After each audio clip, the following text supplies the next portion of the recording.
Hello and welcome back to Checkpoint Reach podcast, the top 5 gaming lists. I'm your host Luke Eldon. As ever, I'm joined by my fellow gamers and friends Sudden Perks. How you doing, guys? Very well. How are you? Likewise for me, back at it again. Good. Yeah, I'm doing well, and we enjoy our gaming list, don't we? We do. So this one might be a little bit controversial though. So We love controversy, though, don't we? So we do from time to time. So today we're looking at the top 5 most overrated games. So let's see how this one goes, and we'll get started with number 5 on our list, which is Metal Gear Solid 5: The Phantom Pain. This was your choice, Sud, so I'll let you take it away. yeah, and as we all know, Metal Gear, beloved franchise. I think we're all fans of it. But I think 5 for me, I just never really got into it. It's a shame as well because I think, well, you'll probably remember, Luke, I remember the first mission of Metal Gear Solid 5 being great. I loved the first mission. The first maybe half an hour of the game was awesome.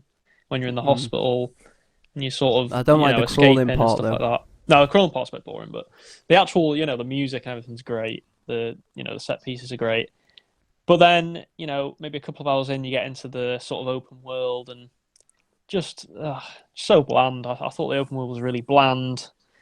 Just all desert areas. There was no real variety. No, what was it? Afghanistan and Africa. Yeah, it was just mostly desert. You had a little bit of like foresty area, but not much. The same sort of tired, old-looking buildings. It was maybe that's what they wanted to go for, but for me, it was just a little bit boring. I would have liked more variety. Usually in Metal Gear games, you get more variety. See, I really liked the game, but the only thing I do agree on was obviously the story elements were lacking. Very confusing. The way they set up the game was kind of frustrating, especially towards the back end of the game, because you just had to repeat missions and on a harder difficulty. Yeah, it was just repeating on hard. It was like, well, this is just boring. Like, why does anyone want to do that? They inflated the game basically just to try and say, oh, it's a 40-hour game instead of a 20-hour game, which I really didn't like. To be fair, I don't think the game's terrible. I just want to reiterate that. I just think it's overrated. I think the combat's very good, as you would expect in a Metal Gear game. I think some of the characters obviously are characters and stuff, but yeah, overall, I just think it was not the strongest Metal Gear. A bit of a disappointment, and considering its high critic score, I don't really agree with it. I mean, I didn't even play it, so No, that might say it all. I'm surprised you didn't play it actually. I'm a Metal Gear fan, aren't you? yeah, I am to an extent. Like you, the first one was my favorite, and I think as time's gone by with it, I've been less and less interested. Was it called Ground Zeroes, the one that they released The before? prequel. Yeah, the prequel. I played that, and I wasn't that enthused, so I don't feel like I've missed out terribly. And Ultimately, that's a bit of a waste of time, isn't it? I mean, The it felt Ground that way Zeroes, to yeah. me, but I can't I really mean, you can speak for complete it what in 2 relevance it minutes, has. can't you? If you know what you're doing, it's so stupid. Yeah. So, I didn't like it. Well, there you go then. That's number 5 is Metal Gear Solid 5: Phantom Pain. I think some people would agree with you there, to be honest. Yeah, so moving on to our number 4, and this was actually my choice on the list, and it's Tomb Raider on the PlayStation 1, or the first Tomb Raider. For some reason, this game is much loved, and I, for the life of me, cannot understand why. I did try playing this a lot as a kid, and I just could not get into it no matter what I did. The classic, the fun part, is locking the servant, I can't remember his name, I don't know, Jeeves, whatever, into the freezer. That was the best bit, but other than that, oh god, I hated it. The controls were awful. I really struggled with that game. I couldn't get into the story. I really do think it's overrated. What do you guys I think? agree. No, I completely agree. I think people have nostalgia glasses on a lot of the time when they think back to the good old days of Tomb Raider, especially when they criticize the sort of modern Tomb Raider. People criticize sort of the rise of the Tomb Raider and Shadow of the Tomb, and then they go, "Oh, nowhere near as good as the old Tomb Raiders." And I just think, are you having a laugh? Like, go back and play them games. They weren't good even back in 1998 when they came out. No, I think it was 1 and 2 on PS1, wasn't it? They weren't good games at all. I mean, you thought they were compare that to clunky. Metal Gear Solid 1. Yeah, just Um, night and day difference. completely. Now I Mm. understand like the character. People like Tomb Raider, Lara Croft. That's fine, but And the those games pointy themselves weren't. boobs. Yeah, yeah, exactly. Everyone loves them, but the actual game itself, no, I thought was quite boring actually. Yeah. Very confusing games. Yeah, I didn't like them. I think it probably got away with criticism just because it was the first of its type, essentially, in terms of like the PlayStation 1 an action adventure game with a hero like that or a heroine. Um, I mean, I remember vividly playing it at the time and thinking it was okay, but the more time goes by and the more you look back, you mentioned a minute ago, the controls were horrendous, Yeah. without a Terrible. doubt. And I know you could probably say that for a lot of games back then, but make the best of a bad situation. Obviously, they don't have what we have available now in terms of programming and coding, and even the controllers we use are completely different. But that was a bad example, or a good example of terrible movement and controls and navigation. It was horrible. Yeah. And I I think. Sorry, go on. no, mate, go ahead. Yeah, I just think Sid mentioned before as well, like people criticize the newer versions of the game and say it's got nothing on the old ones. It's actually the other way around for me. Like Tomb Raider's got better with time. Like the two newest games are significantly better than anything we saw back in the PlayStation 1 days.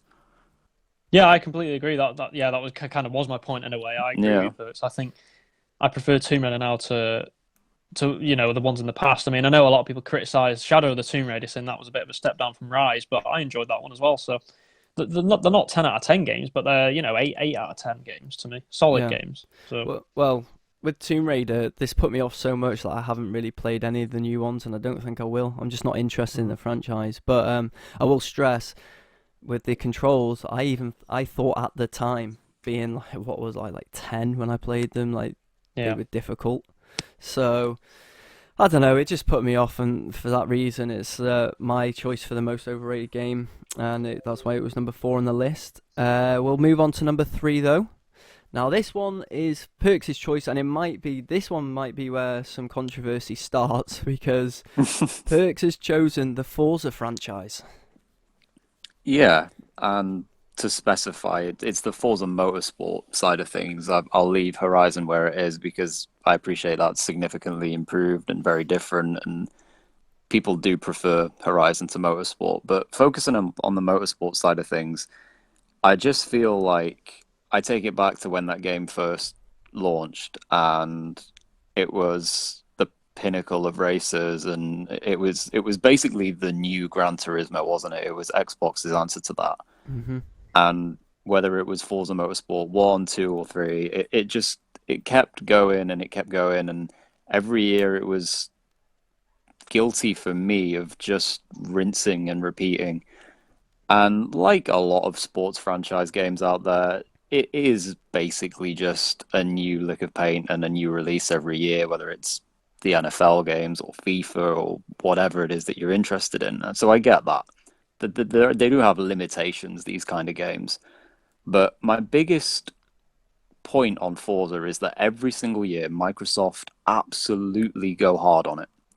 Hmm. And I appreciate they don't have that much in terms of strength in terms of their first party exclusives, or they haven't had in the last few years anyway.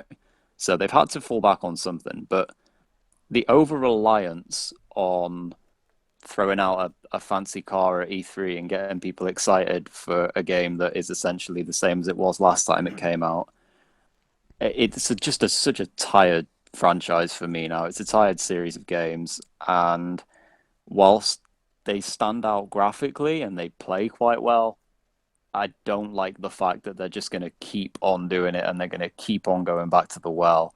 It's the same career mode every year, and I say that loosely because you do literally do the same thing. You start in a terrible class car, you race round tracks, you go to the next class of car, you race round the same tracks to the next class of car, and it's so boring. There's no innovation with it whatsoever. And for a game aesthetically that looks as amazing as it does, from an actual gameplay perspective and a repetition, the replayability in it for me now is just it's in the garbage. It doesn't do it for me anymore. Tough words in the well, garbage. yeah. Well, I'd like to chime in on this because I'm a kind of I play quite a lot of racing games. I'm quite a big fan of them, but I think I'm 50-50 on this one, Perks. I think part of me agrees with you, and part of me probably disagrees. I think I'll start with the part that I agree on first. I do agree that it is becoming a tired franchise, especially with Microsoft. I think, especially this generation, I would say. Last generation, they were all really highly rated, 3, 4, 2, 3, and 4. I think 5, 6, and 7 have sort of all melded into one for me. I think there's been too many this generation. I think there should have probably been 2 instead of 3 games. And yeah, I agree. I think the career mode is what the biggest problem is. Because I think the game itself, the way it plays, is fine. I think it plays great. The game looks great. I think you already mentioned that. But the career mode, it needs revolutionising, doesn't it? They need to do something with it to make it more exciting, more interesting. Yeah, Because just not even the career mode. I know I use that as an example, man, Yeah. but like the whole game, it's like you Needs load a it bit of up an and overhaul, it's yeah. the same thing. It feels the same. Whatever you're doing, it's like, again, this is it. And I guess if you play it loosely, if you pick up the new one and you play that for a couple of weeks, maybe a couple of months, and then you get rid of it, or you leave it to gather dust until next year and you pick up the new iteration, then probably feels a bit better. But I just don't understand how people stick with that all year round and then pick up the new one and literally do the same thing again. Yeah, So I can for me, that's understand. why I'm clamping down hard on Forza I Motorsport. can understand your choice there because for me it is a bit tiresome as well. I'm like Sud, I do like my racing games, but like when you compare F1 to Forza, for me it's night and day. Much more enjoyable in F1, and there's more innovation on that side of things. Maybe they do have an easier IP to work with there in that sense, but we will move on to number 2. Now, I have It's mentioned an interesting one. controversy now a few times, but I do think this one will be the biggest one on the list, and it's God of War, the latest version on the PS4. So yeah, me and Yeah. Sud agreed on this one. Perks, I don't think you've got the chance to play it, but we will I mean, I stress did this play it, isn't. but not enough. Oh, so you did play it, right? Okay. Well, we will stress that this isn't a bad game at all, but No. me and Sud do agree that it is vastly overrated. Yeah. Yeah, look, I when I played God of War, like, don't get me wrong, I enjoyed it. I thought it was a very good game. But that's what I thought it was, a very good game, not a masterpiece, in my opinion. I know a lot of people will disagree with that, but I just think, they improved a lot on the old God of War. The combat is still fantastic, as it always has been in God of War games. You know, the sort. I think it actually kind of did work. Sort of, they tried to make it more into like a kind of movie type of game, didn't they? A lot more movie sort of cutscene-y type things in there. What would you call it? A cinematic experience. They made it into more of a cinematic experience, which I think did work on the whole. And it was a good length game. It didn't drag on. I think it was a good length. But I think the problem I have with the game is I think the UI isn't the best. I don't think it's great. I also think, you probably don't even remember this, Luke, but the fast travel system is pretty bad, I think. I think it's actually quite antiquated for a modern game, the fast travel system. The fact that you can't fast travel to certain parts, you can only fast travel doing certain things. I didn't like that at all. Yeah, I didn't enjoy that. And I just think, for me, it's a very good game and not a masterpiece. But obviously, a lot of people will probably disagree. But that's just my opinion. My choice of it, I enjoyed the game. I thought it was good. But then people reviewed it and people talk about it as if it's like one of the best games ever made. And that's when that's when I believe it's overrated, because I do not believe that it is the best game ever made or close to. It's just a very good game. I mean, there were just certain parts I got bored, actually, a little bit going through it. But yeah, I agree. I think there were certain parts, weren't there, where it kind of dragged on a little bit. Like, there were certain areas where you were like, I kind of want this area to be finished now. Yeah, exactly. I think they dragged on a little bit too long. And I just want to say, I do think the game length overall was good. I don't think it dragged on in terms of the overall game. I think certain segments could have been shortened down. Yeah, and as well, it came out at a time where I've been playing Red Dead Redemption 2, and Spider-Man was out that year as well, and there was just a few other games that I just preferred. So, yeah, that's the reason for it being on the list at number 2. It's an interesting choice from you guys, considering the Game of the Year contendership, and it Well, was it on won every Game of the Year, list. didn't it? Yeah, or I'd say In most contendership, places. Game of the Year Mm. contendership in certain circles, and Game of the Year winner in others. It was, what was it, like 95s across the board, basically? Yeah. Yeah, I think got Um, 95, 93, something like that on Metacritic. Yeah. essentially. So I think what I will say from my first sort of 10 hours, I think that's pretty much all I got through. I was doing other things at the time. I didn't feel like I made that much progress in that Mm. amount of time. And for a God of War game, I'm not saying I could be done within 10 hours, but it definitely seemed like it had gone in a different direction. And I'm not even going to hold that against the game, to be honest, because I quite enjoyed what I played. But I can definitely understand where you guys are coming from, even if I don't think too many people are going to particularly agree with it. Yeah. No, I think that's probably going to be a controversial choice, but Well, it's just when I started playing it as well. It was I just during the hype of it. So yeah, when I yeah. sat down to play it, I was expecting this masterpiece.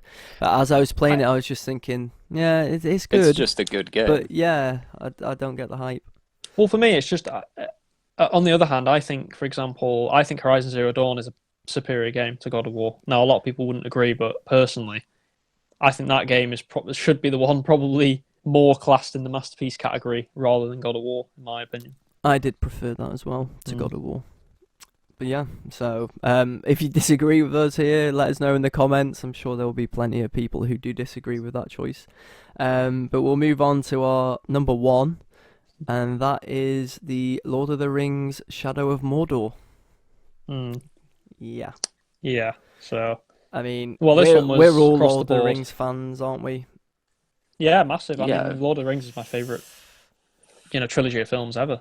I was The excited for trilogy. this So, game, and I just gave up halfway through. mm.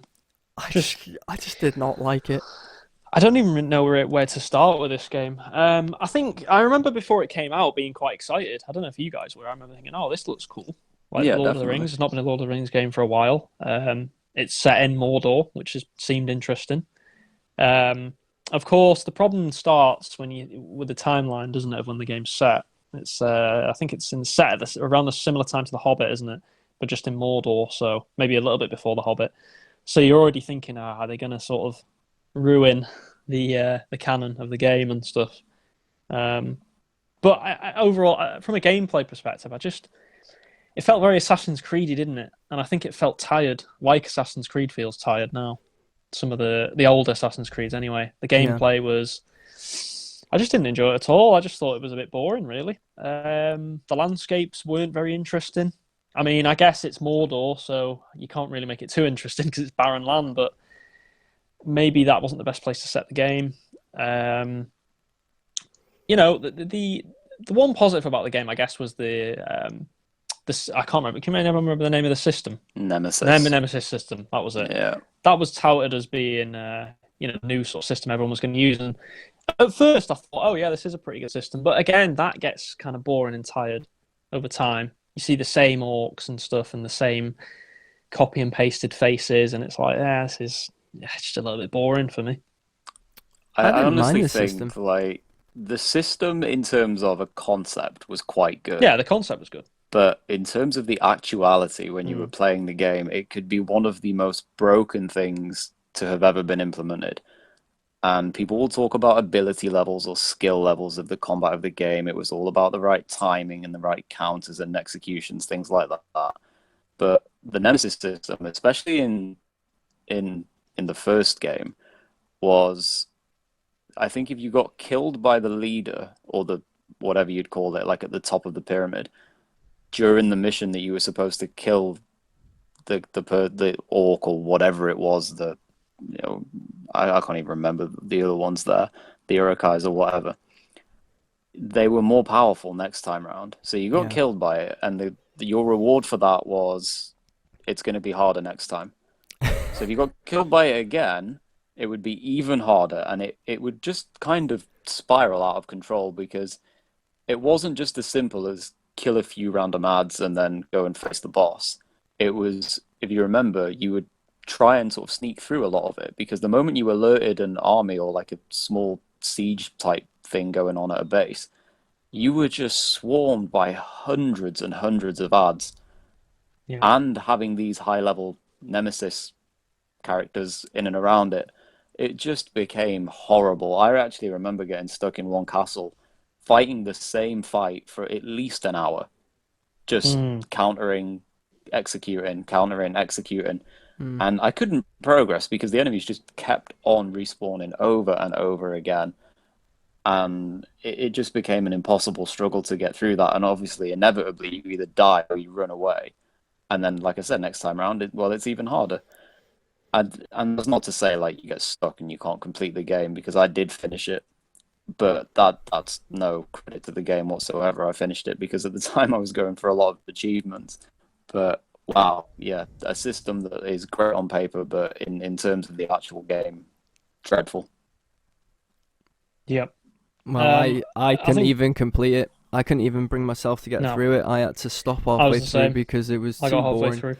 I didn't like the story either. Nothing about the game inspired me. I was excited for it, but then when I started playing it, it just fell flat. One quick point I will make though, I did play the sequel a little bit, Shadow of War. More You just said out that of was interest much more than better, anything. didn't you?